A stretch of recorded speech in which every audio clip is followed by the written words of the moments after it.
On this episode of What's in the Box, I'm going to tell you about a family versus family feud that you may not know about that has a lot of tragedy involved.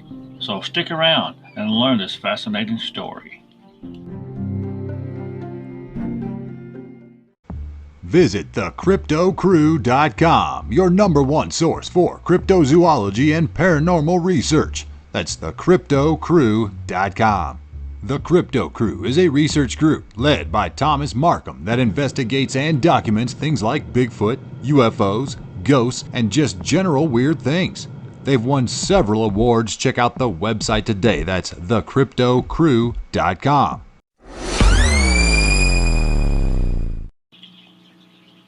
All right, welcome back to another episode of What's in the Box.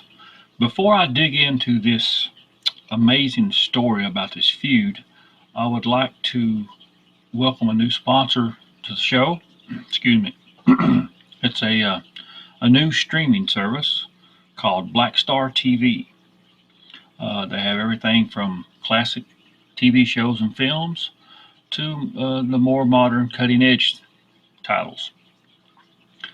They're very affordable. You're looking at $3.99 a month for a subscription with unlimited access. But if you don't want to do a subscription, monthly subscription, you can actually sign up for an account and just pay for rentals if you just find something you like to rent. And they actually have a section of rentals that are titles that are just 99 cents. And you can go to the website at blackstar-tv.com. And right now they're running a promo for any new subscriptions. You can use the code BSTV2020 and you will get 25% off the first 3 months of your service. So that is Blackstar TV. And the website is blackstar-tv.com. So I hope you guys, hope you check them out, and they're a young company, a young streaming service. So any support would help them grow and blossom into something that is beautiful. Anytime you can make some money and provide a good service, it's beautiful. Okay, let's get into today's show. I know probably everyone's heard of the Hatfield-McCoys, the feud. That's probably the most famous, most popular, most talked about feud between two families. But we don't want to talk about, we're going to talk a whole lot about the Hatfields and McCoys. We want to talk about some other feuds. There are several other feuds that are close to the level of the Hatfield and McCoys. Maybe not in popularity, but in violence and in long-standing and some odd stories. The one I want to talk to you about today started during the time of the Civil War, and since then, each side of the family has had somewhere around 30 or so deaths each.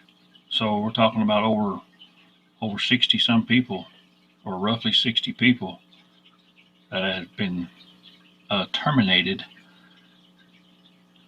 during this feud. So there's some things here I'm going to read you about this, and there's some things I'm going to comment on. First, let's get to the families who are involved. One family comes from Virginia. They are the Morgans, Morgans. And the other family is from Tennessee, Chadwells, Chadwells, Chadwells. And like I said, this was started somewhere around the time of the Civil War. I've not been able to find actually what caused or what started this feud, but some have suggested that maybe the Civil War played a part due to maybe some of the family was on one side, and the other family was on the other side, and from there it just kept on kind of snowballing over the years. But there's some fascinating stories, and it made a lot of headlines across the nation over the years. Okay, let's see here. Let's go back to October 1901. In October of 1901, members of the Chadwell and Morgan families were attending a Sunday church service. Now, what could go wrong at a church service? You wouldn't think that would be a place for it. You'd think everybody would control themselves at a church service. If you had a beef with somebody or another family, you would kind of keep it in check because, it was a church. But that don't seem to be the case. The church service was at Big Springs Union Meeting House, which is located just a little bit outside of Tazewell, Tennessee. According to the record, there was about 600 people attending this church service. And there was a lot of witnesses too who saw the bloody feud boil over right there at the church. Just before 11 o'clock services started, Tip Chadwell went to the spring. It was a water spring about 50 yards away. Rush Morgan was already at the spring, and he began to fire his gun at Tip Chadwell. That's a good way to get a feud started, to start shooting at somebody. So he's going up to the spring to get, I guess, a drink of water or whatever. And here's good old Rush Morgan. Takes out his gun and starts shooting at the guy. So, of course, this prompted all the other family members who were there. They jumped in. They started taking action.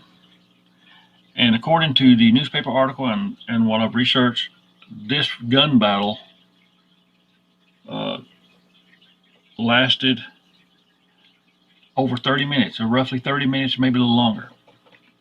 That's a long time to have people shooting at you. Sheriff James Brooke attempted to arrest Asa Chadwell. But of course, Mr. Chadwell resisted. Both Brooke and Asa Chadwell were wounded during this gun battle.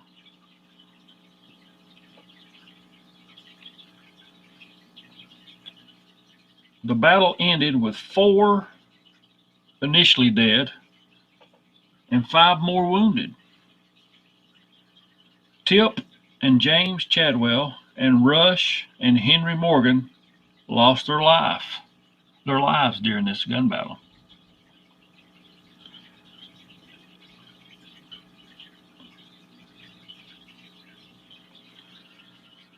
Ross Chadwell and William Morgan, they died later from their wounds. Their wounds were serious enough they did make it to the hospital, but they were serious enough that they just could not survive them. And some friends and bystanders, possibly friends, I'm not for sure about that. Henry Overstreet and James Jones were also killed during this. Most likely they were just there at the church service, and when the guns started blazing, the bullets just probably got them. There's probably no place to go. Tom Morgan, he broke his leg. Another man by the name of Joe Moberly, weird odd name, he received just a flesh wound during during the gun battle.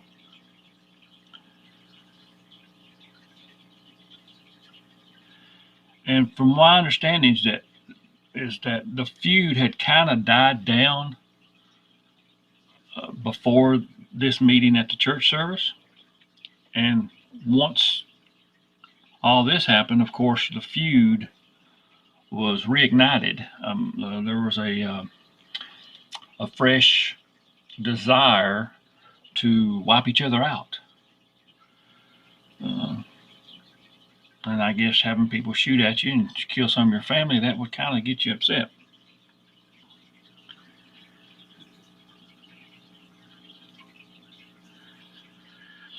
Both factions were barricaded in their homes and were armed to the teeth.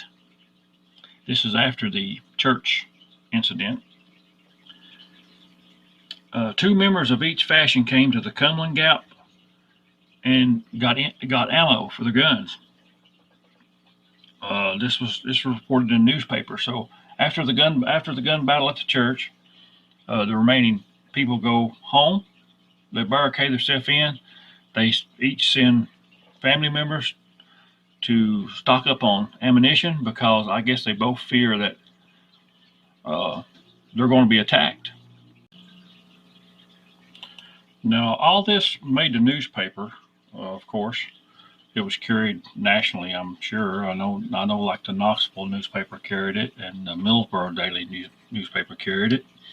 And once these folks got home and was barricading themselves in, and getting their ammo and getting ready for gun battle, I'm sure they thought they was going to be attacked. Like any good, anytime we go have any trouble, most of us have a few good friends that's going to help us, going to come fight with us if that's what it takes. Well, these families were no different. There was people that went to help the Chadwell family. They were from Millsboro. Lynn and Bud Chadwell, Joe Dooley, Henry Lynch, and several other people left Millsboro. Of course, they were armed, and they went and joined forces with the Chadwell family over in Tennessee. So this feud brings in other people, not just the two families that are feuding, but also those friends of these families. And the newspaper reported this on October the 9th in 1901.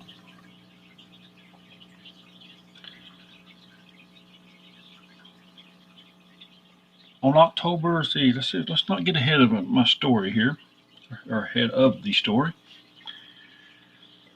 Okay, let's get back to the actual article here that I have pulled on this. A Mansfield, Ohio newspaper details those initially arrested after the church incident. John Morgan, James Estep, and Robert Brooks were arrested and arraigned for trial on the charge of killing Alwayne and Tipton Chadwell in the gun battle that went on Sunday at the church. The trial, however, failed to materialize as Isaac Chadwell, brother of the dead men, who was prosecutor in the case, appeared and withdrew all warrants. And that ended the proceedings. And that was dated October 16th, 1901.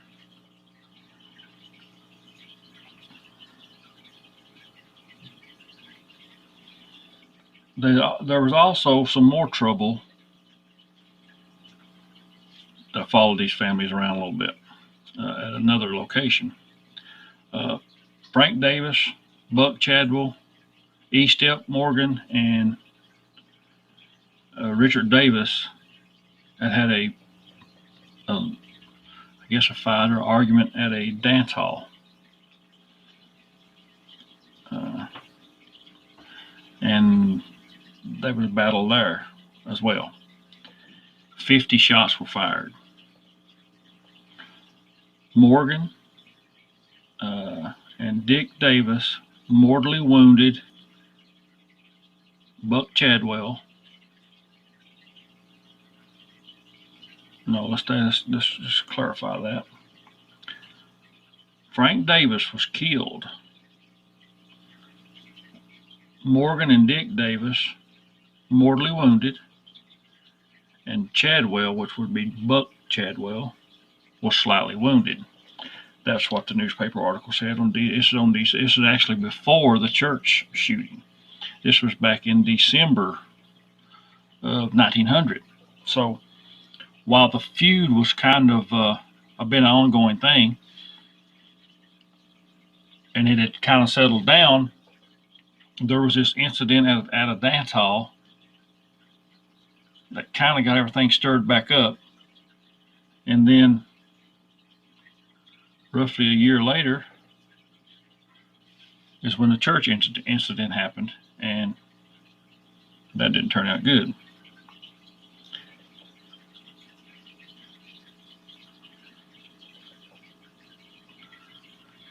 So let's look at some more of the feud information about these two families. Like I said, this supposedly began, this feud between the Morgans and the Chadwells, supposedly began in 1864, which was, of course, during the Civil War. And they've had over roughly 60 people die during this feud. And it's I don't know if it's still, usually when bad blood gets out there like this, it continues. Even probably in today's time, there's probably Morgan and Chadwell people probably don't like each other. They may not be shooting at one another and trying to kill each other all the time, but they probably don't get along most likely. And once that bad blood's there, it seems like it stands the test of time. This feud actually even made the paper in Davenport, Iowa. They had covered their newspaper had covered the December 27th incident at the dance hall, and they described it as a bloody feud. Two families of mountaineers murder each other in a vendetta. Very dramatic headline. And of course, Middleborough newspaper at the time covered this as well. Here's another headline. It says, "Battle. Kentucky feudalists again at war. Encounters in a church. 4 men killed, 2 fatally wounded, 3 others injured. Chadwell Morgan clans." So, it's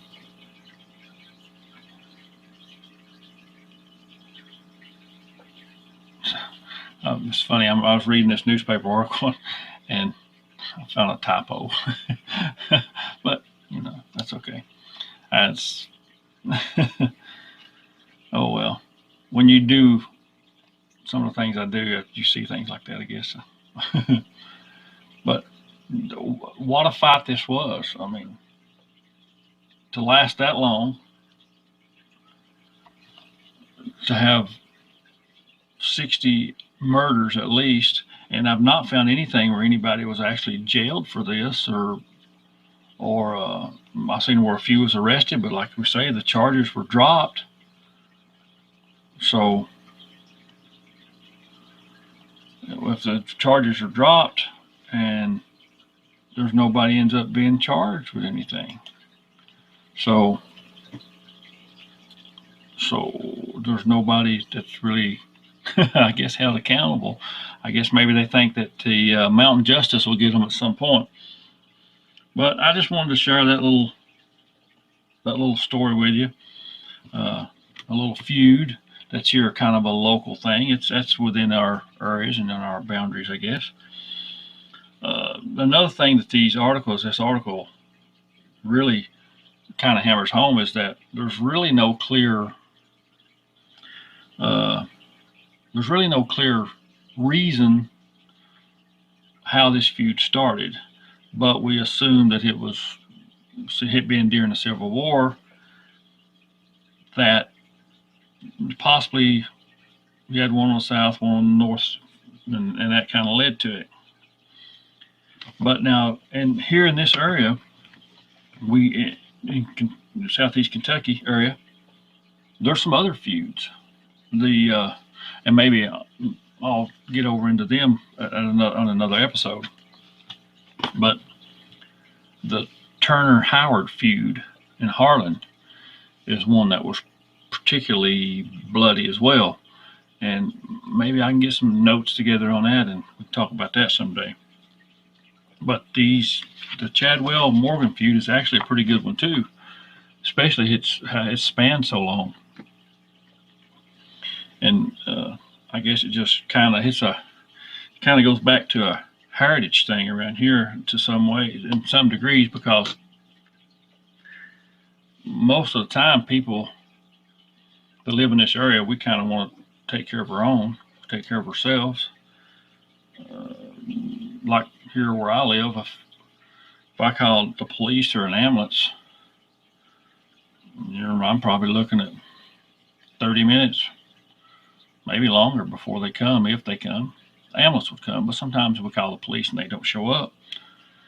Well, imagine what it would be like back over 100 years ago.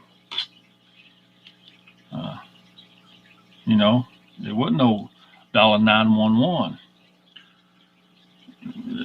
It was on horseback, wagon, or something like that, So it just so happened if the sheriff or something was riding by or something like that, you might get some help, but most likely you're on your own. So you had to defend yourself. And once this bad blood gets out there amongst families, it seems to fester and continue right on. But for today, I'm going to go ahead and close out this episode. I hope you enjoyed that little tidbit of history. It's been a little bit hard for me to actually to do the shows because I've been so busy lately, and it's really hard to schedule guests because once you schedule a guest, you're locked in on that time frame, and then if the guest something comes, the guest can't make it, you kind of shot your day on that. So I'll just continue to kind of do them this way for now, and maybe have a few guests along here and there.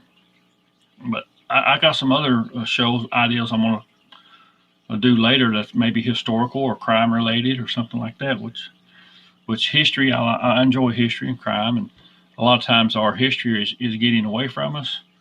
When you're young, or at least when I was young, I didn't want to hear the old men talk about the old days or whatever. But now that I'm older, and a lot of the older men are passing away, I realize that there's a part of my history and the history of my area that is also dying with them. So I'm trying to attempt to save some of it, I guess, and also educate myself about the area more and about the people more. And while I do that, maybe I can share some of it with you guys. But thank you all for tuning in, and I'll see you in the next episode.